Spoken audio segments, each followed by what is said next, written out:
¿Qué amigos? Bienvenidos a 2.5 Gases.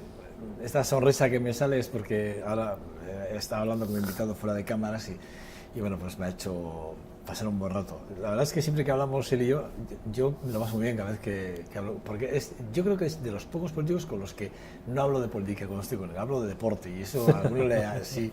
Manu Uriarte ya se ha reído, le voy a presentar, es el concejal de Hacienda del Ayuntamiento de Vitoria-Gasteiz. ¿Qué tal estás, Manu? Muy bien, muchas gracias. Y encantado de estar aquí yo también. Es verdad, siempre que sí. Yo creo que es el único concejal con el que me encuentro y no hablo de política. Sí. Hablamos de deporte, hablamos de más cosas y bueno, a veces es muy sano. Es buenísimo no hablar de trabajo cuando estás fuera de la oficina o del trabajo. Yo creo que es bueno. Bueno, Manu, la verdad es que tenía ganas de tenerte aquí, y sobre todo porque eres, digamos, esa persona por el cual pasan, digamos, la pasta o el dinero, como lo queramos decir, del Ayuntamiento de Vitoria-Gasteiz, quien administra, quien distribuye, a quien le llaman a la puerta, quiero más presupuesto, quiero tal, porque es que necesito, Manu, por favor, hazme tal. Eres el que hace los encajes de bolillo. Sí, yo también estoy encantado de estar aquí, pero sí, efectivamente, muchas veces te toca hacer ese papel de tener que decir que no a cosas, pero porque al final es como en cualquier casa, tú tienes una serie de ingresos y unos recursos y tienes que administrarlos. Y todo el mundo tiene ideas, todos tenemos propuestas, pero a veces hay que priorizarlas y no siempre priorizamos a gusto de todo el mundo, sino a gusto del conjunto. Habrá compañeros que incluso, no sé si llegarán a enfadarse, pero sí cabrearse porque no consiguen las partidas que necesitan a veces, ¿no? No, yo creo que siempre puede haber una cierta sensación de que bueno, uno sale peor, pero en el fondo yo creo que todo el mundo tiene muy interiorizado que los recursos son escasos y que esta legislatura no ha sido una legislatura boyante en lo económico, sino que ha sido una legislatura muy limitada. Hay que recordar que iniciamos la legislatura con un déficit de 47 millones de euros.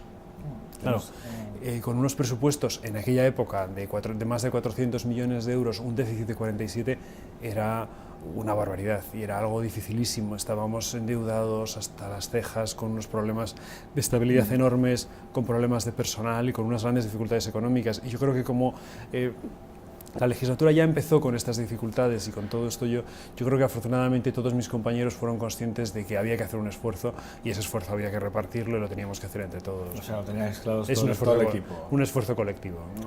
Bueno, no puedo pasar de preguntarte por esa situación que se creó cuando Arantxa Quiroga quería que fuese su número 2, su hombre de confianza. La que se armó fue buena, Bueno, sí que fue un momento duro, pero yo creo que al final lo que tiene que primar es los esfuerzos del partido, ¿no? Y yo creo que el Partido Popular es un partido importante, desde luego en Álava, importante en el País Vasco, y yo creo que tenemos que trabajar todos juntos con ese objetivo, ¿no? Yo creo que en aquel momento, bueno, yo desde luego no puedo por menos que agradecerle a Arantxa la confianza y el que hubiese contado conmigo, pero yo creo que en ese momento y en esas circunstancias creo que podía servir mejor al Partido Popular y desde luego a los vitorianos que me habían elegido desde el Ayuntamiento de Vitoria por el contexto en el que estábamos.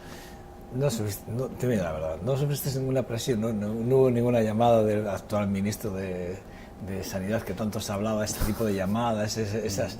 A ver, Manu, tú, Vitoria, déjate de partidos a nivel de Euskadi, tú aquí, céntrate aquí. ¿No te dijo? Yo, por supuesto, yo hablé con todo el mundo, yo hablé con todos mis compañeros, con Alfonso también, pero también hablé con Javier, con los Javieres.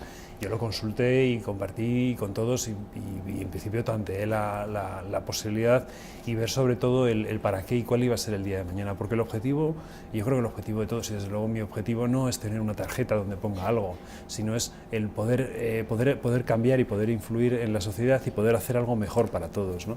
Y yo creo que el tener una tarjeta con que pusiese un cargo determinado no era en absoluto lo que me apetecía, sino más bien era el poder trabajar conjuntamente. Yo creo que dadas las circunstancias y en ese contexto creo que podía trabajar mucho mejor para el Ayuntamiento de Vitoria y desde mi puesto actual, en el que tenía grandes responsabilidades. Hay que recordar que en ese momento estábamos a las puertas de conseguir recuperar la estabilidad presupuestaria, con lo que significaba, con el esfuerzo que había que hacer y con todo lo que podía traer para la ciudad de no poder ejercitar competencias si no lo conseguíamos. Entonces yo, después de efectivamente valorarlo con mis mis compañeros de partido, tanto en el País Vasco como, por supuesto, en Álava, y también con Alfonso, claro que sí, con Javier y con todos, al final decidí que era de más utilidad manteniéndome en el puesto donde estaba y, por supuesto, agradeciéndole a Arantxa el que hubiese contado conmigo. Hombre, yo creo que a una persona que cuando alguien le llama y deposita una confianza como la que deposita Arantxa en ti, yo creo que, no sé, cuando menos uno se tiene que sentir orgulloso y saber que por lo menos ha hecho las cosas bien, no solo digamos, no solo para sí mismo, sino para... Digamos que los hombres prestados han sido que cuenten buenos, con uno para un puesto de la importancia, la responsabilidad yo creo que es algo que siempre, que desde luego a todos nos gusta, ¿no? Ahora otra cosa es que también hay que tener la cabeza fría y ver si realmente vas a poder aportar lo que se espera del puesto y si realmente es lo más adecuado y lo que mejor puedes hacer en ese momento. Yo creo que en ese contexto, desde luego, mi elección fue clara y yo creo que aposté por quedarme en la ciudad de Vitoria, y luego se ha visto pues, que hemos recuperado la estabilidad presupuestaria y creo que las cosas han ido razonablemente bien dentro del ayuntamiento, por supuesto con errores y con cosas que nos hayamos podido equivocar, pero yo creo que al final lo que hemos conseguido es que eso que nos encontrábamos, que estaba prácticamente a la deriva, que eran las cuentas del ayuntamiento, volverlas a poner en orden. Y creo que en ese momento era donde yo tenía que estar. Yo de la estabilidad presupuestaria, que vamos a hablar luego, pero sí que es verdad que tengo que mencionar mucho el tema de esos 47 millones de endeudamiento. Estábamos tan endeudados, tan mal, tan mal venía, atrás veníamos muy mal. Cuando nosotros llegamos al gobierno nos encontramos con que se habían hecho unos presupuestos en los cuales se habían incorporado partidas de ingresos que no se habían conseguido, se habían contado con ingresos que no se habían conseguido, pero sí se habían gastado. Teníamos todo tipo de advertencias del interventor, de los servicios de contabilidad sobre el peligro que esto podía suponer si cerrábamos el año así. Partíamos de la base de un déficit de 47 millones de euros.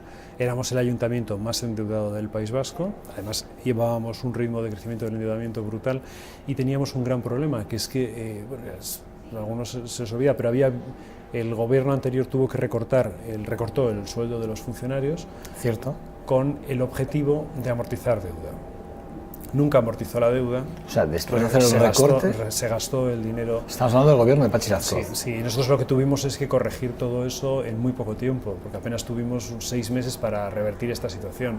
Es verdad que tuvimos que hacer un plan, porque esto no puede, 47 millones no puedes recuperar la estabilidad en un plazo tan corto, sino que tuvimos que hacer una planificación en el tiempo, y eso significa que en 2 años conseguimos pasar de menos 47 a 900.000 de superávit, que no es una gran cifra. Sí, pero bueno, desde luego hemos quitado una deuda importante. Es un dinero que desde luego venía muy bien, y sobre todo lo que hay que entender es que cuando hablamos de la estabilidad presupuestaria es algo necesario para que los ayuntamientos puedan ejercer competencias que en principio no son competencias propias. Y en casos como el del Ayuntamiento de Vitoria tenemos toda la asistencia social, la mayor parte de la asistencia social a mayores, la mayor parte de todos los programas de infancia.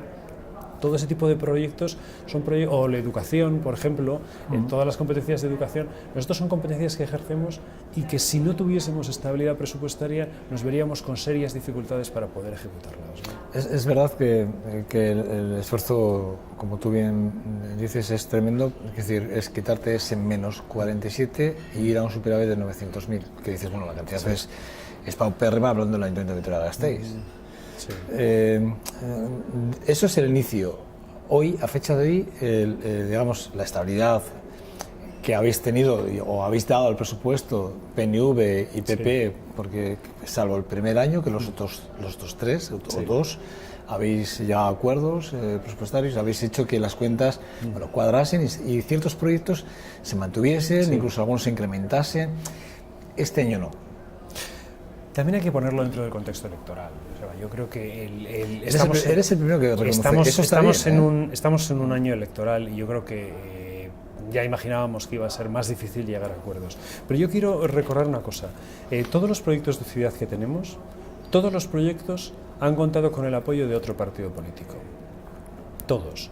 En algunos hemos contado con el apoyo del Partido Socialista en el Gobierno vasco, otros con el Partido Nacionalista, nosotros hemos tenido una coincidencia con Bildu, pero en todos ellos son proyectos que se han hecho, que los ha liderado el Partido Popular con el apoyo de otros. Por lo tanto, yo creo que nosotros lo que hemos hecho es un enorme esfuerzo por buscar esas complicidades posibles dentro de otros grupos políticos. Y yo creo que eso es algo que la ciudadanía vitoriana estaba demandando.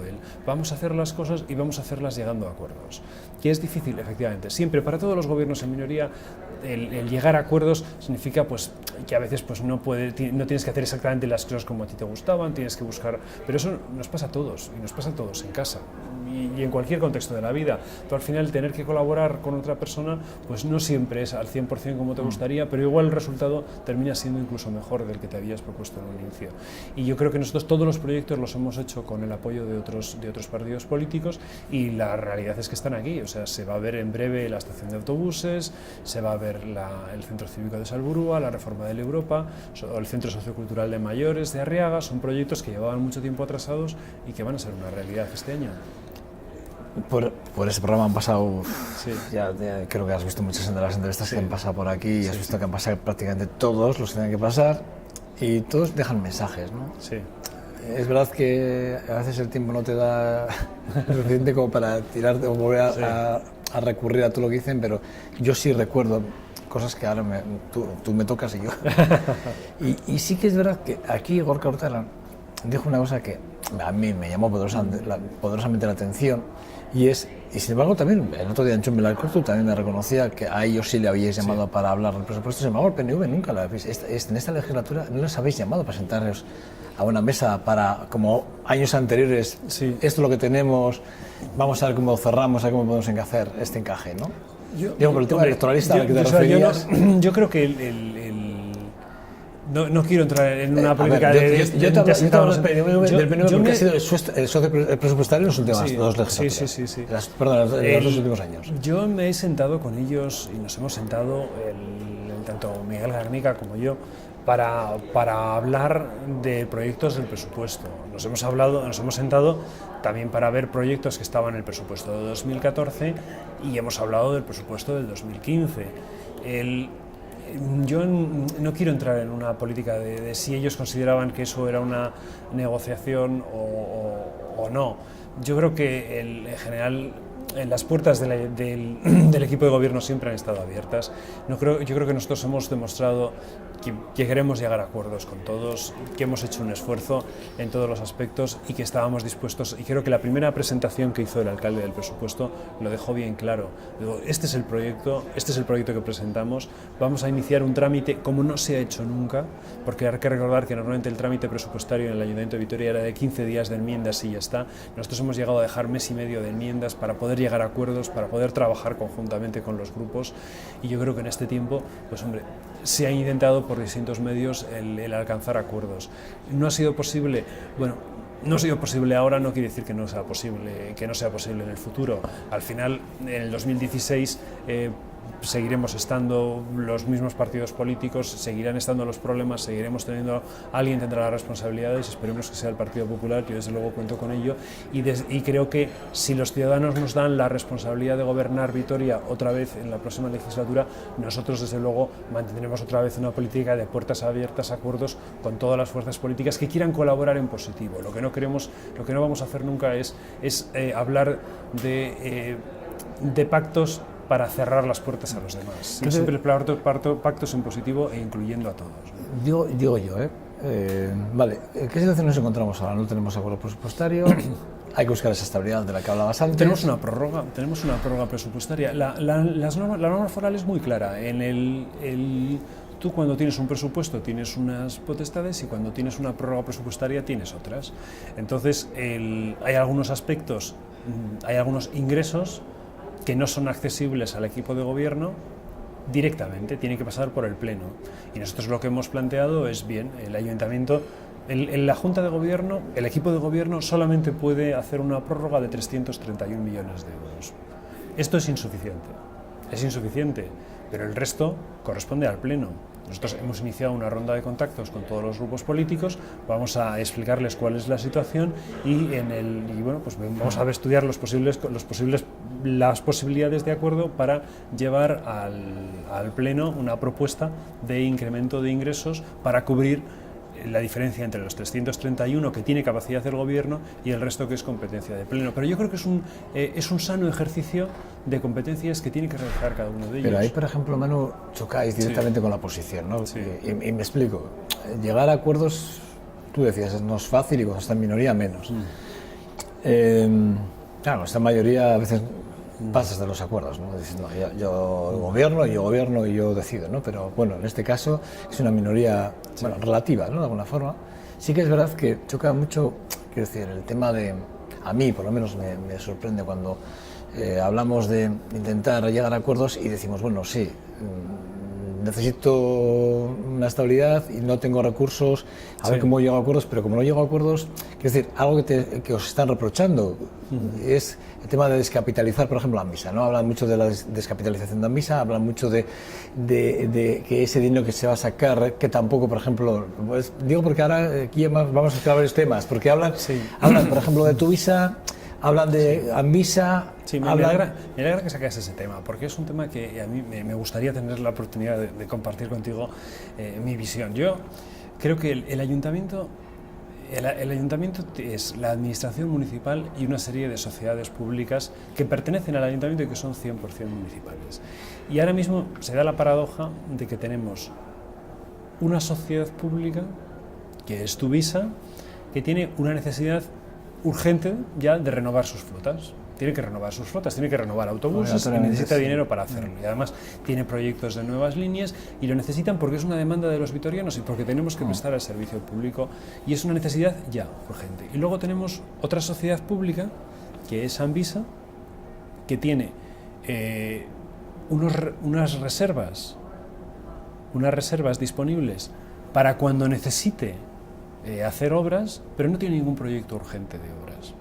Entonces nos encontramos con que dentro del propio ayuntamiento hay una empresa que tiene necesidad urgente de hacer inversiones y no tiene recursos, y otra empresa que no tiene una necesidad urgente de hacer inversiones y tiene los recursos. Y nosotros lo que proponemos es hacer un trasvase de estas dos sociedades, porque el día que sean, igual que cuando son necesarios los autobuses, tiene que ser el ayuntamiento el que ponga recursos para hacerlos. Igual, cuando sea necesario hacer estas obras en Amvisa, tendrá que ser el ayuntamiento el que haga la aportación, pero al fin y al cabo todos somos lo mismo.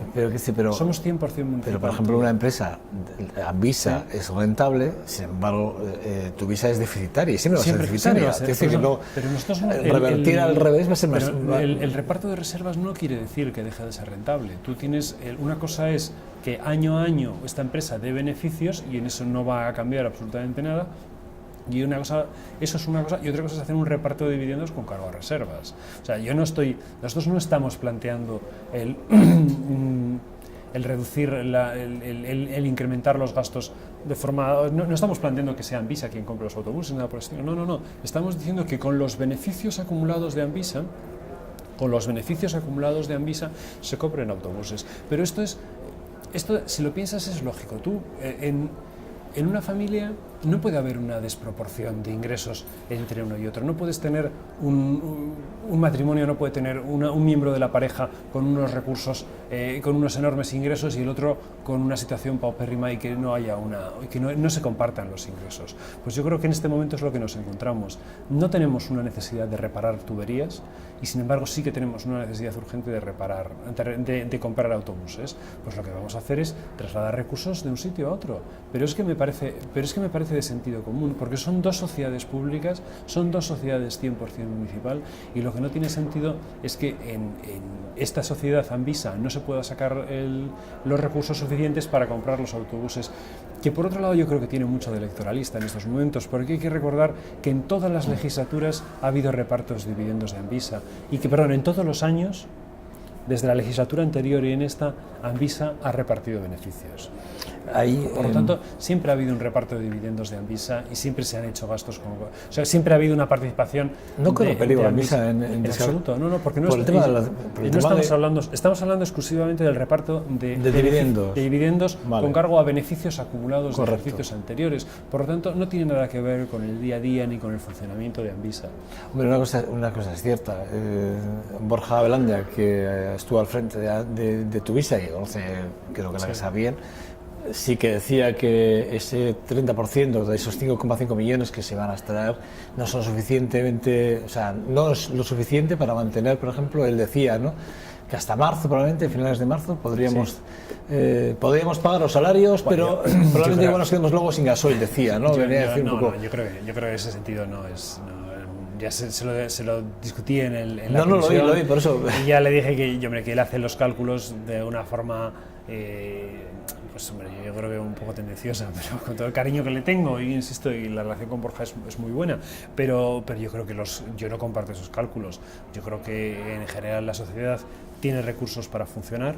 Lo que no va a tener es recursos para cubrir algunas de las necesidades urgentes que tiene, y principalmente la remodelación de la flota y la ampliación de las líneas. ¿En qué acuerdos vas a tener que llegar, digamos, para esa estabilidad presupuestaria, repito, que es tan importante ahora mismo, sobre todo no teniendo ese presupuesto que deberíamos de tener, ¿no? Evidentemente, esa estabilidad?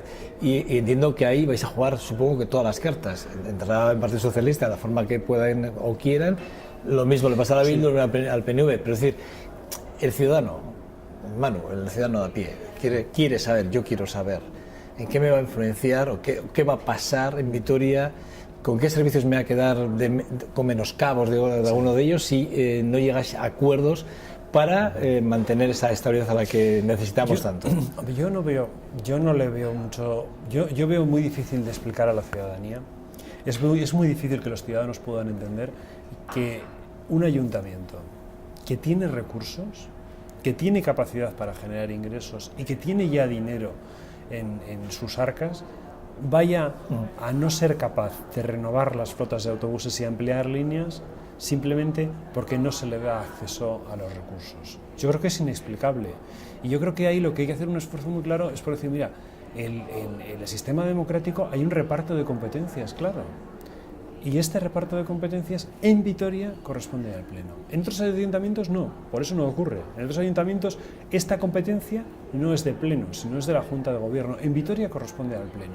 Por lo tanto, es difícilmente explicable que, teniendo los recursos suficientes, el Pleno no vaya a autorizar la renovación de las flotas de autobuses simplemente porque consideran que no les gusta el origen de los fondos, cuando están allí y tienen todo tipo de informes de la intervención municipal, del Departamento de Contabilidad, de la propia sociedad, diciendo que no tiene nada que ver, que esto no afecta ni a la estabilidad presupuestaria de la sociedad, ni afecta a su viabilidad futura, ni tiene nada que ver ni tiene nada que ver con una privatización, y aún así, después del reparto de dividendos, mantiene reservas suficientes para hacer todos los proyectos, porque lo importante, no hay ni un solo proyecto de inversión de Anvisa que se vea afectado por este reparto de dividendos.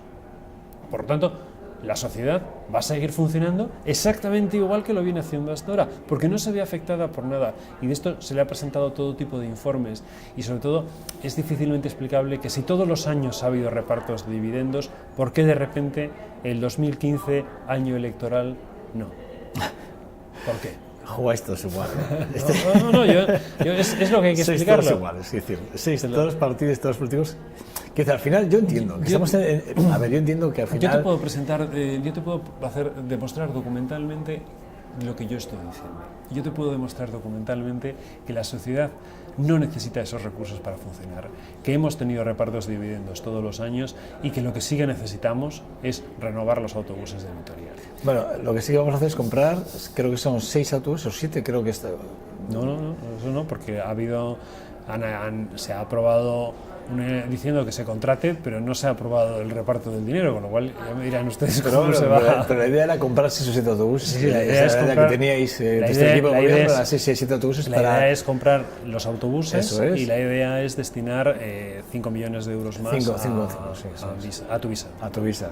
Bueno, para la empresa de transportes. Que es beneficio para todos los ciudadanos, evidentemente. Por eso al final es sacar el dinero de una sociedad que no lo necesita para llevarlo a una sociedad que sí lo necesita. Bueno, el caso es que sí que también habéis planteado, y además esto sí que lo dijiste tú, la fórmula del renting, que entiendo que es una fórmula que no sé, yo lo entiendo, pues porque, pero no sé si todo el mundo sabe lo que es un renting. Pero un renting creo al que final es un alquiler, es un alquiler en el cual tú, en vez de comprar el autobús ahora y gastarte 200.000 euros en comprar un autobús, lo que haces es lo compras entre comillas, lo compra una empresa, esa empresa te lo alquila con una serie de condiciones y tú tienes un alquiler a largo plazo por el cual utilizas el autobús y tienes pues el mantenimiento incluido, los seguros y una serie de cosas. Es una figura, pues hombre, yo creo que es un intento por parte del equipo de gobierno para buscar las facilidades para acercar posturas entre todos los grupos.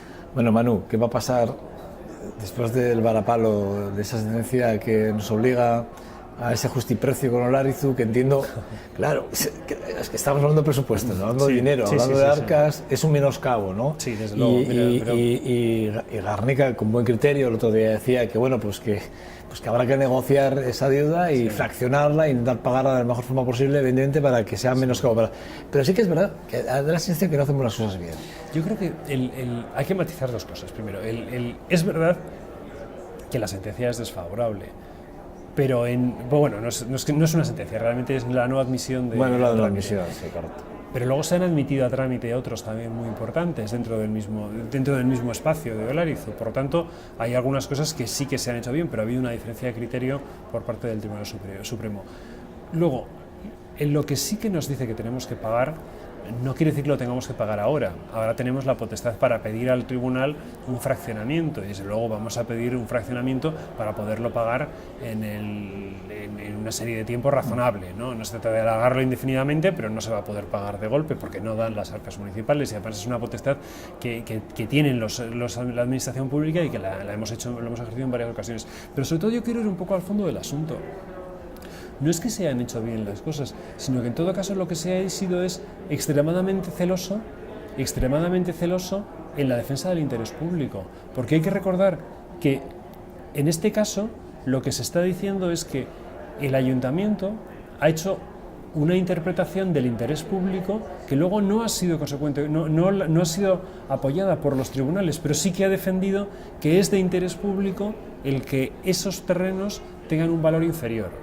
Porque claro, si multiplicamos el valor por 4 no hay ningún problema, pero estás haciendo un mal uso de los recursos municipales. Yo creo que es responsabilidad de la administración intentar comprar siempre al menor precio posible, porque lo que estás comprando es con los recursos de todos los vitorianos. Entonces, igual que si tú te vas a comprar un coche, probablemente mirarás en varios sitios para comprar un coche. Pero nos pasó lo mismo con el tema de las neveras. Si lo recuerdas, es un poco parecido, el justiprecio otra vez. Aparece el tema del justiprecio, pero ahí además con un matiz. Y no me quiero salir del tema porque al final yo quiero ir a cuánto nos va a suponer esto,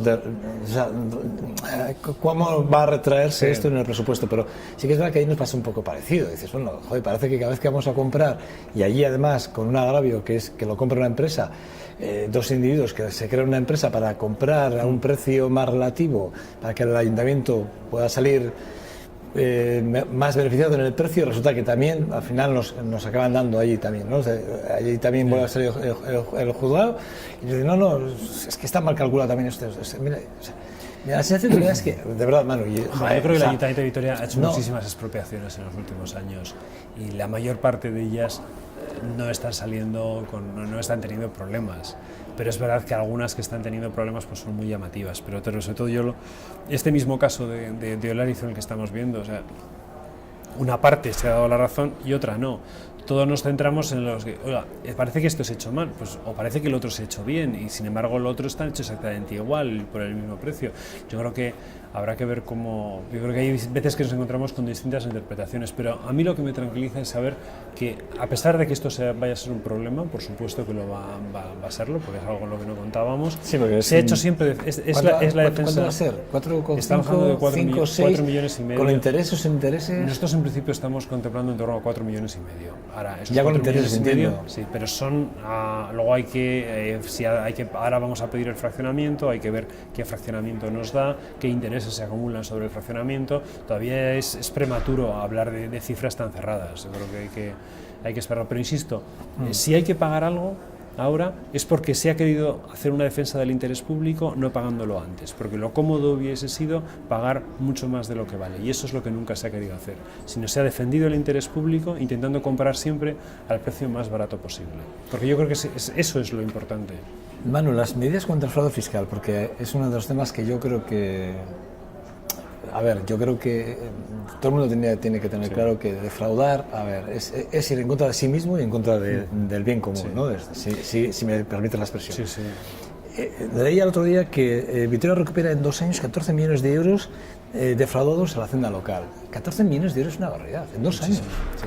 14 millones de euros, para que te hagas una idea, es prácticamente más de lo que nos cuesta un centro cívico y es todo lo que pagamos por devolución de préstamos en un año.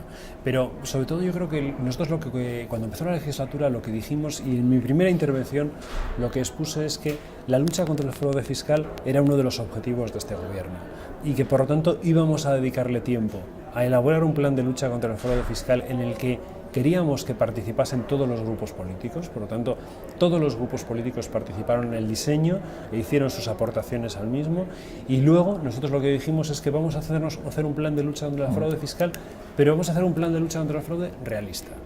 ¿Qué quiere decir que sea realista? El ayuntamiento no es la Diputación, y los impuestos municipales son completamente distintos de los impuestos forales. Por lo tanto, vamos a hacer un esfuerzo por aquello que realmente necesita el ayuntamiento. El ayuntamiento no necesita una acumulación de inspectores, como pueden, porque no son declaraciones individuales, sino que nosotros trabajamos sobre censos. Censos pueden ser pues todas las personas que pagan el IBI o la tasa de basuras pues, o las plusvalías municipales. Todo eso se consigue a través de un esfuerzo por modernizar y cruzar información, compartir datos con los notarios, compartir datos con el departamento de tráfico, compartir datos con las diputaciones. Entonces, estos cruces para nosotros, para el ayuntamiento, ha sido vital claro. el dotar al departamento de inspección, de unas herramientas informáticas y sobre todo hacer mucho hincapié no tanto en la lucha contra el fraude, sino en la prevención del fraude. Y la prevención del fraude para nosotros era posible porque teníamos que invertir en la actualización permanente de estas bases de datos.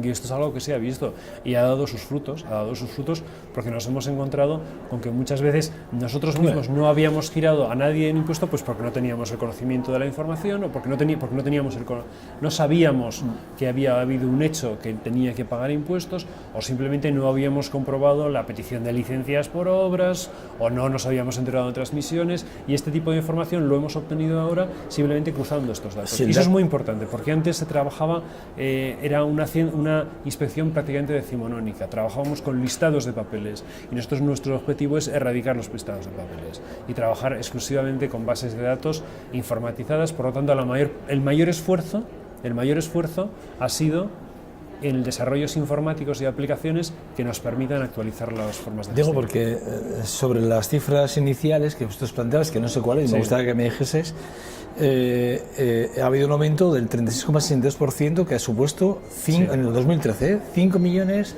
de euros, casi 6 millones, pues son 5.644.000 euros, que es una barbaridad. Pero ¿cuál era el inicio? Porque claro, si estamos hablando que esa es por encima de la previsión, ¿cuál era la previsión que teníais? Sí, nuestra previsión en principio era de cierta cautela con esto, porque nosotros no sabíamos de cuánto estábamos hablando. Entonces nosotros recuperamos por dos partes. Cuando hablamos del plan de lucha tienes el dinero que recuperas que es hechos que gente que tenía que haber declarado y no lo ha hecho. Eso es lo que nosotros llamamos fraude, y hechos que tenían que haber sido declarados pero que no lo fueron porque nosotros no lo sabíamos. O sea, el que sabíamos que nos tenía que pagar y no nos había pagado, y el que no sabíamos que teníamos que pagarnos y lo hemos descubierto ahora. Por lo tanto, esas son las dos variables. Uno es prevención y el otro es lucha contra el fraude. El otro la prevención le llamamos mayor eficiencia en la gestión. Nuestros objetivos en principio eran menores porque éramos más cautelosos a la hora de conseguirlo. Eso también es verdad que a medida que va evolucionando el plan, nosotros esperamos que el éxito del proyecto ya no va a ser dentro de la lucha, sino que una vez que tú has descubierto un hecho impositivo, ya lo incorporas al sistema y directamente ya no es una lucha contra el fraude, sino es un incremento de la recaudación. Por lo tanto, nosotros creemos que estas cifras que se han visto hasta ahora no se van a repetir en los próximos años, sino que se va a reducir. ¿Pero por qué? Porque ya se está incorporando a lo habitual, porque esos hechos impositivos que no conocíamos o de los que no teníamos constancia ya van a incorporarse directamente al sistema, por lo tanto van a convertirse en incrementos permanentes de la recaudación, pero no dentro de la política del choque. La oposición sí que está reclamando más personal en este sentido, ¿no? Para reforzar más, es decir, la figura del inspector, pero ¿no? Eso es un ejemplo de cosas que nosotros les decimos que están confundidos, que no ese es el objetivo. Por supuesto que pueden contratarse más inspectores, pero que en una hacienda como es la hacienda municipal, sí, en la que trabajas con censos, con datos, con listados de personas que tienen que pagar por distintos conceptos, la mayor eficiencia la consigues a la hora de cruzar datos, con otras instituciones, y por eso es por lo que hemos sido muy activos en la búsqueda de convenios con distintas instituciones que nos permitan hacer esto y en reevaluar el sistema. Y la mayor parte de las inversiones las estamos haciendo en informática, y por eso hay proyectos de desarrollos de sistemas propios de control de subvenciones, de control de cruces de información, de subvenciones recibidas, de subvenciones dadas, y todo esto es lo que estamos integrando. Entonces, nuestro esfuerzo está en integrar la información que tenemos, porque muchas veces son incluso datos que ya tenemos, pero cuando nosotros llegamos nos encontramos con que, por ejemplo, tráfico nos trasladaba datos prácticamente en papel, listados de papel. Esto no era, o sea, claro que se podía utilizar, y en ese contexto, si tú te contentas, si tú te encuentras satisfecho con unos montones de papel, lo que necesitas es gente para revisarlos. Pero nosotros vamos más al origen. Dame los datos que en otras de forma informatizada nosotros desarrollamos un sistema para cruzarlos, y el inspector va solamente a las alarmas, no va a buscarlos, sino va a trabajar sobre las alertas. Manu, no tengo tiempo, me están diciendo que tengo que cortar, pero bien, yo me puedo marchar sin hacerte dos preguntas. Una es, el hecho de retrasar la apertura de la estación de autobuses, tanto que además yo tengo que decir que es súper importante, después de tantos años es importante hacerlo bien, hay que retrasar.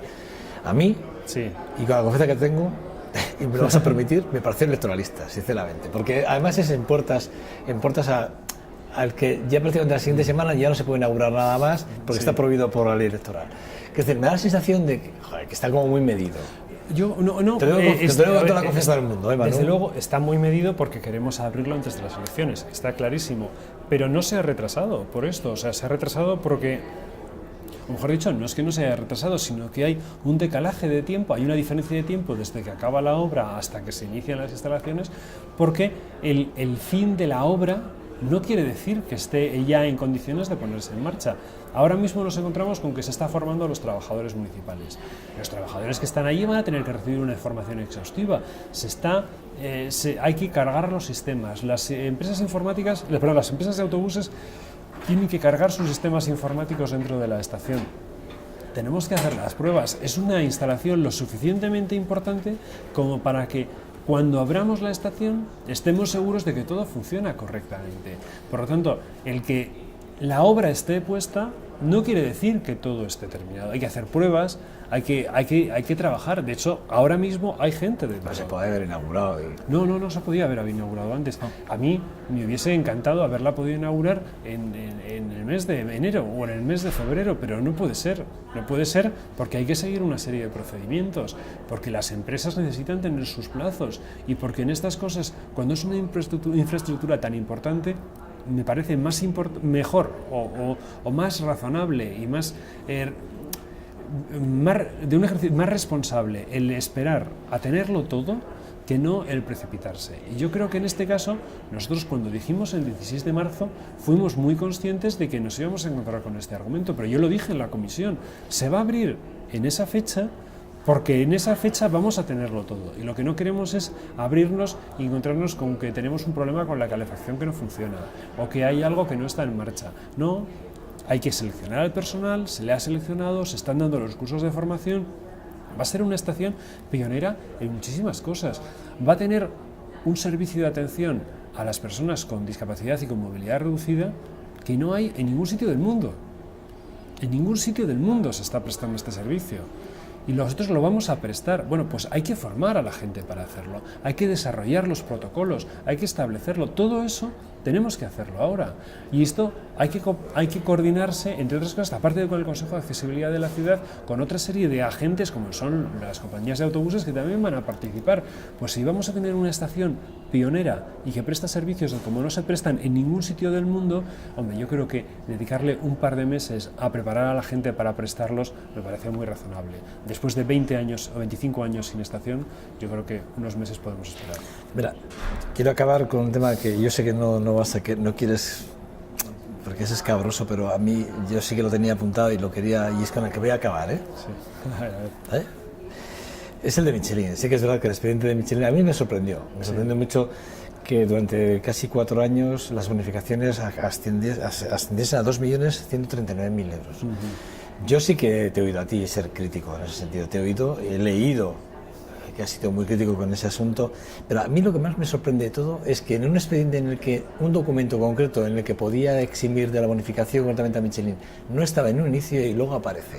Ese tipo de cosas que los fantasmas, que yo no sabía que existían más fantasmas, yo pensaba que era en el palacio donde había un niño que aparecía, pero en el ayuntamiento que aparece sí un documento, luego... Yo creo, mira, yo creo que con el... Es un tema, de verdad, mano, a mí me preocupa. El expediente, a mí lo que me preocuparía sería que Michelin estuviese disfrutando de una bonificación a la que no tiene derecho. Eso me preocuparía mucho.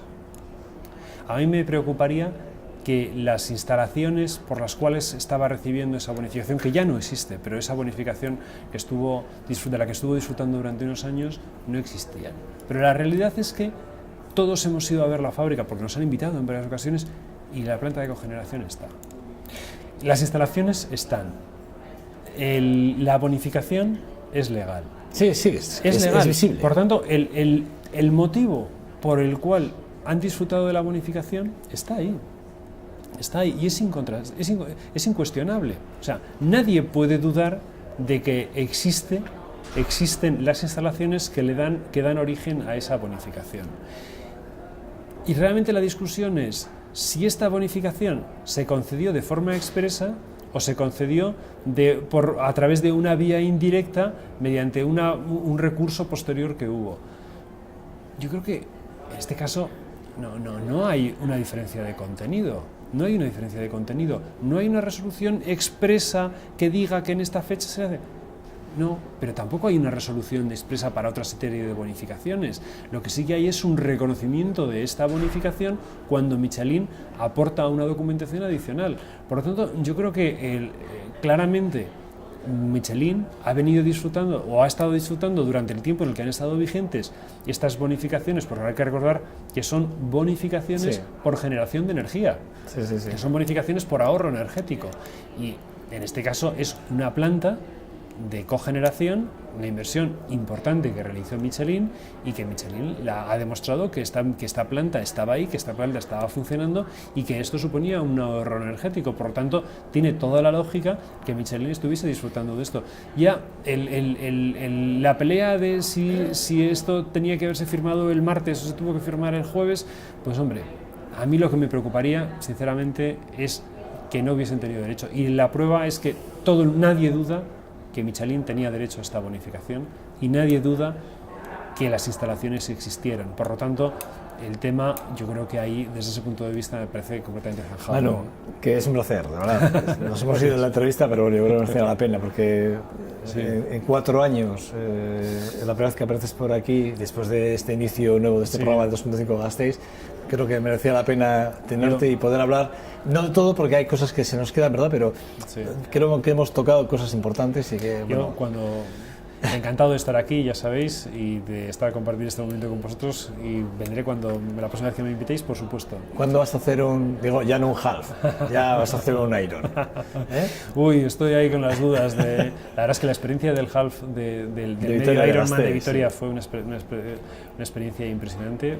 La participación de la ciudad, el cómo toda la ciudad estaba involucrada en el desarrollo del medio Ironman, fue muy gratificante para mí, lo acabé bien. pero ya este año, no sé si este año electoral voy a tener el tiempo para entrenarlo, pero haré otro. Además ya sabes que cuando haces un medio Ironman siempre te queda ahí la duda de, bueno, ya la siguiente es hacer el doble. Eso pasa cuando haces una media, corres una media maratón y dices, yo creo que ya puedo hacer una maratón, Sí. Eso me ha pasado a mí, Sí, entonces sí. ya, y dices, voy a hacer la maratón, a ver qué pasa, ¿no? Exacto, yo creo que es muy importante Sí. el tener en Vitoria una prueba deportiva de este nivel, con esta magnífica organización, maravillosamente con el bien. apoyo y cómo se vuelca la ciudadanía. Yo te lo contaba antes, pero en la carrera bici, en la bici tenías en cualquier cruce, en cualquier rincón tenías gente animándote, apoyándote, dando. Sí. Y la verdad es que era una gozada, prácticamente te llevaban en volandas. Así que teniéndolo en Vitoria, desde luego yo creo que en algún momento lo haré, Ya no sé cuándo. Manu Uriarte, concejal de Hacienda por el Partido Popular, gracias por acercarte hasta 2.5 Castella hasta el Gran Hotel Aqua en un día, por cierto, una mañana preciosa, se va a quedar bonita. Muchas gracias a vosotros. Cuídate, vale, que vaya todo bien. No, ustedes les espero 2 segundos que vamos a la tertulia. Hasta ahora.